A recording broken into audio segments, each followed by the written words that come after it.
حضرت عبداللہ بن عمر فرماتے ہیں کہ اللہ تعالیٰ نے انسانوں اور جنات کو 10 حصوں میں تقسیم فرمایا ہے۔ ان میں سے 9 حصے جنات ہیں اور 1 حصہ انسان۔ جب انسان کا ایک بچہ پیدا ہوتا ہے تو جن کے 9 بچے پیدا ہوتے ہیں۔ حضرت علقمہ رحمۃ اللہ علیہ فرماتے ہیں کہ میں نے حضرت ابن مسعود رضی اللہ تعالیٰ عنہ سے عرض کیا کہ آپ میں سے کوئی لیلۃ الجن میں رسول صلی اللہ علیہ وآلہ وسلم کے ساتھ تھا؟ فرمایا نہیں، لیکن ہم نے ایک رات آپ علیہ السلام کو مکے میں نہ پایا تو ہمیں یہ خیال ہوا کہ کہیں خدا نخواستہ اچانک کفار نے حملہ نہ کر دیا ہو، نہ جانے آپ علیہ السلام کے ساتھ کیا بیتی۔ مسلمانوں نے یہ رات بڑے اضطراب اور بے چینی میں گزاری۔ جب صبح صادق ہوئی تو ہم نے دیکھا کہ آپ علیہ السلام غار حرا کی جانب سے تشریف لا رہے ہیں۔ صحابہ نے اپنے فکر و تشویش کا اظہار کیا۔ آپ علیہ السلام نے فرمایا کہ جنوں کا قاصد مجھے بلانے آ گیا تھا تو میں ان کے ساتھ چلا گیا اور انہیں قرآن پڑھ کے سنایا۔ پھر آپ علیہ السلام نے ہمیں ساتھ لیا اور ان کے آثار اور ان کی آگ کے نشانات دکھائے۔ جنات نے آپ علیہ السلام سے توشہ سفر مانگا کیونکہ وہ جنات کسی جزیرے کے باسی تھے۔ آپ علیہ السلام نے فرمایا ہر ہڈی جس پر اللہ کا نام لیا جائے تمہارے ہاتھ پر پہنچ کر پہلے سے زیادہ گوشت والی بن جائے گی اور یہ ہڈیاں جنات کی خوراک ہوں گی، اور ہر قسم کی لید تمہاری چوپایوں کا چارہ ہے۔ پھر آپ علیہ السلام نے فرمایا کہ ان دونوں چیزوں سے استنجا نہ کرو کیونکہ یہ دونوں چیزیں تمہارے بھائی جنوں کی خوراک ہیں۔ حضرت ابو ہریرہ رضی اللہ تعالیٰ عنہ سے روایت ہے کہ آپ علیہ السلام نے فرمایا کہ میرے پاس شہر نصیبین کے جن آئے تھے۔ وہ کیسے اچھے جن تھے۔ انہوں نے مجھ سے زاد راہ کی خواہش کی تو میں نے ان کے لیے اللہ سے دعا کی کہ جس ہڈی یا گوبر پر سے ان کا گزر ہو تو اس پر وہ کھانا پائیں گے۔ مولانا مفتی محمد شفیع رحمۃ اللہ علیہ صورت جن کی تفسیر میں اس صورت کی شان نزول میں بیان کرتے ہوئے 4 اہم واقعات کا ذکر فرماتے ہیں۔ پہلا واقعہ، آپ علیہ السلام کی نبوت سے پہلے شیاطین آسمان تک پہنچ کر فرشتوں کی باتیں سنتے تھے۔ آپ علیہ السلام کی نبوت کے بعد انہیں شہاب ثاقب کے ذریعے سننے سے روک دیا گیا، اور اسی حادثے کی تحقیق کے ضمن میں یہ جنات آپ علیہ السلام تک پہنچے۔ اس واقعے کا ذکر سورہ احقاف میں بیان کیا گیا ہے۔ دوسرا واقعہ، زمانہ جاہلیت میں عادت تھی کہ جب کسی جنگل یا وادی میں دوران سفر قیام کی نوبت آتی تو اس اعتقاد سے کہ جنات کے سردار ہماری حفاظت کریں گے، یہ الفاظ کہا کرتے تھے کہ میں اس جنگل کے سردار کی پناہ لیتا ہوں اور اس کی قوم کے بے وقوف شریر لوگوں سے۔ تیسرا واقعہ، مکہ مکرمہ میں آپ علیہ السلام کی بد دعا سے قحط پڑا تھا اور کئی سال تک رہا۔ چوتھا واقعہ، جب آپ علیہ السلام نے دعوت اسلام شروع کی تو کفار و مخالفین کا آپ علیہ السلام کے خلاف ہجوم اور نرغہ ہوا۔ حضرت ابن عباس رضی اللہ تعالیٰ عنہ فرماتے ہیں کہ جنات آسمان کی طرف چڑھتے تھے اور وحی کے کلمات سنتے تھے، پھر ان میں 9 حصے اضافہ کر کے زمین پر پھیلا دیا کرتے تھے۔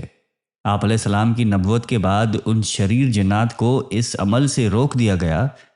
یہ جب آسمان کی جانب رخ کرتے تو شہاب ثاقب چھوڑے جاتے۔ ان جنات نے اس کا ذکر ابلیس سے کیا تو اس نے کہا کہ ضرور زمین میں کوئی نئی بات ظہور پذیر ہونے والی ہے جس کی وجہ سے آسمانی دنیا کی سخت ترین حفاظت کی جا رہی ہے۔ چنانچہ یہ طے کر دیا گیا کہ زمین میں ہر طرف جنات کے وفود پھیلائے جائیں تاکہ وہ اس کی تحقیق کریں کہ دنیا میں ایسی کیا نئی چیز وجود میں آنے والی ہے جس کی بنا پر آسمانوں کی سخت ترین حفاظت کی ضرورت پیش آئی ہے۔ چنانچہ جنات کا ایک وفد حجاز کی جانب بھیجا گیا۔ جب وہ مقام نخلا پر پہنچے تو وہاں آپ علیہ السلام اپنے صحابہ کرام کے ساتھ صبح کی نماز کی امامت فرما رہے تھے۔ جنات کے اس وفد نے جب قرآن کریم کی تلاوت سنی تو آپس میں قسمیں کھا کر کہنے لگے کہ واللہ یہی وہ کلام ہے جس کی وجہ سے ہمیں آسمانوں پر جانے سے روک دیا گیا ہے۔ جب آپ علیہ السلام نماز سے فارغ ہوئے تو یہ اسلام کی حقانیت پر یقین اور ایمان لا کر اپنی قوم کے پاس واپس گئے اور انہیں واقعہ سناتے ہوئے خبر دی کہ ہم تو مسلمان ہو گئے، تمہیں بھی چاہیے کہ ایمان لے آؤ۔ مگر آپ علیہ السلام کو ان جنات کے آنے جانے اور قرآن سن کر ایمان لانے کی خبر نہ ہوئی، یہاں تک کہ سورہ جن کا نزول ہوا جس میں آپ علیہ السلام کو اس واقعے کی خبر دی گئی۔ ایک روایت میں ہے کہ جنات شہر نصیبین کے رہنے والے تھے۔ اور ان کی کل تعداد 9 یا 7 تھی۔ جب انہوں نے اپنی قوم کو ایمان لانے کی ترغیب دی تو پھر ان میں سے 300 افراد اسلام لانے کے لیے حاضر خدمت ہوئے۔ جنات انسانوں سے ڈرتے ہیں۔ حضرت مجاہد رحمۃ اللہ علیہ فرماتے ہیں کہ میں ایک رات نماز ادا کر رہا تھا کہ اچانک میرے سامنے ایک لڑکا آ کر کھڑا ہو گیا، تو میں نے اسے قابو کرنے کی تیاری کی۔ اس نے چھلانگ لگائی اور دیوار کے پیچھے جا پڑا۔ میں نے اس کے گرنے کی آواز بھی سنی تھی۔ اس کے بعد وہ کبھی میرے پاس نہیں آیا۔ حضرت مجاہد رحمۃ اللہ علیہ فرماتے ہیں کہ یہ جنات تم سے اسی طرح ڈرتے ہیں جس طرح تم جنات سے ڈرتے ہو۔ حضرت علی رضی اللہ تعالیٰ عنہ سے مروی ہے کہ آپ علیہ السلام نے فرمایا کہ تم لوگ اپنے گھروں میں قرآن کریم کی تلاوت کیا کرو۔ جن گھروں میں قرآن کی تلاوت ہوتی ہے وہ گھر والوں کے لیے باعث خیر و برکت بن جاتا ہے اور اس گھر میں مومن جنات رہائش اختیار کر لیتے ہیں۔ لیکن جس گھر میں تلاوت نہیں ہوتی وہ گھر والوں کے لیے وحشت بن جاتا ہے، خیر و برکت کم رہ جاتی ہے اور کافر جنات گھر میں بسیرا کر لیتے ہیں۔ قرآن کریم میں اللہ تعالیٰ فرماتا ہے کہ اے جنات اور انسانوں کی جماعت، کیا تمہارے پاس تم ہی میں سے پیغمبر نہیں آئے تھے جو تم سے میرے احکام بیان کرتے اور تمہیں اس آج کے دن کی خبر دیتے؟ رسالت اور نبوت کے معاملے میں جنات انسانوں ہی کے تابع ہیں، ورنہ جنات میں الگ سے نبی نہیں آئے۔ البتہ رسولوں کا پیغام پہنچانے والے جنات میں ہوتے رہے ہیں، جو اپنی قوم کے جنوں کو اللہ کی طرف دعوت دیتے رہے ہیں اور اب بھی دیتے ہیں۔ لیکن ایک خیال یہ بھی ہے کہ چونکہ جنات کا وجود انسان کی پیدائش سے پہلے کا ہے تو ان کی ہدایت کے لیے انہی میں سے کوئی نبی آیا ہو۔ پھر حضرت آدم علیہ السلام کے آنے کے بعد ہو سکتا ہے کہ جنات نبیوں کے تابع رہے ہوں۔ البتہ نبی آخر الزماں حضرت محمد صلی اللہ علیہ وآلہ وسلم کی رسالت بہرحال تمام جن و انس کے لیے ہے اور اس میں کوئی شبہ نہیں۔ حضرت سلیمان علیہ السلام ہفت اقلیم یعنی پوری دنیا کے بادشاہ تھے۔ دنیا کی ہر شے آپ کی مطیع و فرمان بردار تھی۔ ہوا کو حکم دیتے تو وہ مہینوں کا سفر گھنٹوں میں طے کر دیتی۔ چرند پرند ہر حکم کے تابع داری کے لیے حاضر ہوتے۔ سرکش جنات ہر وقت ہاتھ باندھے احکامات کی بجا آوری کے لیے تیار رہتے۔ شیاطین زنجیروں میں جکڑے کاموں میں مصروف رہتے۔ اللہ تعالیٰ نے مومن جنات اور سرکش شیاطین کو حضرت سلیمان علیہ السلام کا تابع اور فرمان بردار بنا دیا تھا، جو نوکروں چاکروں کی طرح آپ کا ہر حکم بجا لاتے تھے۔ یہ آپ علیہ السلام کے لیے سمندر کی تہ سے قیمتی موتی ہیرے جواہرات نکال لاتے۔ حضرت سلیمان علیہ السلام کو بڑی اور خوبصورت عمارتیں بنانے کا شوق تھا، چنانچہ وہ آپ کے حکم پر عالی شان عمارات تعمیر کرتے۔ اگر ان میں سے کوئی سرکشی کرتا تو حضرت سلیمان علیہ السلام اسے سزا دیتے اور زنجیروں میں جکڑ دیتے۔ قرآن کریم میں ارشاد باری تعالیٰ ہے کہ ہم نے بہت سے شیاطین بھی ان کے تابع کیے تھے جو ان کے فرمان سے غوطہ لگاتے اور بہت سے دوسرے کام سر انجام دیتے، اور ان کے نگہبان ہم ہی تھے۔ ان جنوں میں 2 طرح کے جنات تھے۔ ایک تو اہل ایمان تھے جو اپنے نبی کا ہر حکم مذہبی فریضہ سمجھ کر پورا کرتے، لیکن جو کافر تھے وہ اپنے کفر اور سرکشی کے باوجود حضرت سلیمان علیہ السلام کے تابع رہتے، لیکن ان سے نقصان کا بھی اندیشہ تھا۔ چنانچہ سورہ سبا میں ارشاد باری تعالیٰ ہے کہ جو کوئی ان میں سے ہمارے حکم سے پھرے گا اسے ہم آگ کا مزہ چکھائیں گے۔ مفسرین فرماتے ہیں کہ اللہ تعالیٰ نے ایک فرشتہ مقرر فرما دیا تھا جس کے ہاتھ میں آگ کا سونٹا ہوتا۔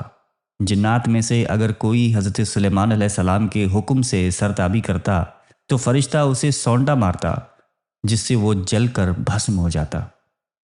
آپ علیہ السلام کی نبوت سے پہلے جنات آسمانی دنیا کی خبر معلوم کرنے کا کوئی نہ کوئی موقع پا لیتے تھے، اور پھر ایک سچی بات میں 9 من گھڑت اور جھوٹی باتیں ملا کر کاہنوں کو بتا دیا کرتے تھے۔ یوں کاہنوں میں یہ بات مشہور ہو گئی کہ جنات غیب کا علم جانتے ہیں۔ حضرت عائشہ رضی اللہ تعالیٰ عنہا فرماتی ہیں کہ میں نے عرض کیا کہ یا رسول اللہ، یہ کاہن جو بات کہتے ہیں ہمیں سچ بھی ملتی ہے؟ آپ علیہ السلام نے فرمایا کہ یہ بات حق ہوتی ہے۔ اسے جن چوری کر کے اپنے دوست کے کان میں ڈال دیتا ہے اور وہ اس میں 100 جھوٹ ملا دیتا ہے۔ حضرت صفوان بن سلیم رحمۃ اللہ علیہ فرماتے ہیں کہ جنات انسانوں کے سامان اور کپڑوں کو استعمال کرتے ہیں، بس تم میں سے جو شخص کوئی کپڑا اٹھائے یا رکھے تو بسم اللہ پڑھ لیا کرے، کیونکہ اللہ کا نام مہر ہے۔ اس طرح سے جنات ان کپڑوں کو استعمال نہیں کریں گے۔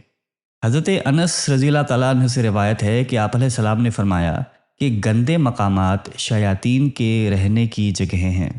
حضرت انس رضی اللہ تعالیٰ عنہ فرماتے ہیں کہ آپ علیہ السلام قضائے حاجت کو جاتے تو یہ پڑھا کرتے تھے کہ اللہم انی اعوذ بک من الخبث والخبائث، یعنی اے اللہ میں آپ کی پناہ مانگتا ہوں خبیث جنوں اور خبیث جنیوں سے۔